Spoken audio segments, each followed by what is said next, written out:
आप देखिए, ये भी क्या है, जहाँ तक हमारी जानकारी में आया है, ये भी राजनीति का ही कारण है। वो बेचारा प्रधानी लड़ने वाला था और जो उसके प्रतिपक्षी थे उन्होंने मौका देखा और पीट पीट करके मार डाला। ऐसी राजनीति हमारे देश को आगे लेकर के जाएगी कि जिसमें राजनीति की संभावना हो, उस व्यक्ति को बहाना लेकर के पीट पीट करके मार डालो।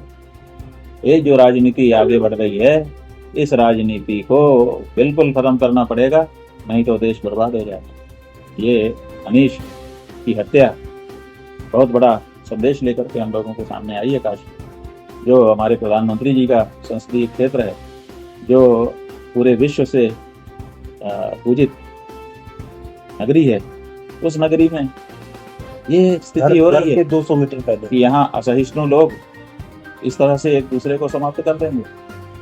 यहाँ पर विचारों का कोई मोल नहीं है, यहाँ पर कुरान के कोई मोल नहीं है। ये बहुत बुरा हुआ है। अनीश के परिजनों के साथ हम सबकी सहानुभूति है।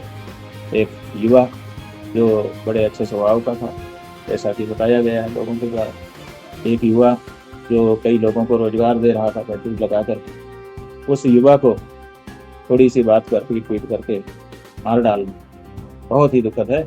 और जो देश में लोकतंत्र है, उस लोकतंत्र के लिए कलंक है। उनकी पत्नी बेसुध पड़ी है। प्रधानमंत्री जी जो हैं, प्रधानमंत्री जी के क्षेत्र में ये हो रहा है। लोक में ये क्या, कौन सा तंत्र विकसित हो रहा है, ये तो उनको भी देखना चाहिए। और विशेष करके तब जब वो उसी के ठीक बाद यहाँ आकर के 20 घंटे का प्रवास कर रहे हैं, उसके बारे में क्या खोज खबर ली उन्होंने, क्या उसके बारे में किया, तो पता भी नहीं। उनकी पत्नी बेसुध पड़ी है और क्या संदेश देंगे उनकी पत्नी को? 3 बात यह है कि बेसुध पड़ी है, वो तो ठीक है, वो तो किसी के साथ भी इतनी बड़ी घटना घट जाएगी, हंसता खेलता परिवार अगर इस तरह से अचानक रौंद दिया जाए तो किसी की भी यही हालत हो जाएगी। लेकिन उनकी पत्नी से हम कहना चाहेंगे आपके माध्यम से कि धैर्य तो अब धारण करना ही पड़ेगा। घटना तो जो होनी थी वो घट गई।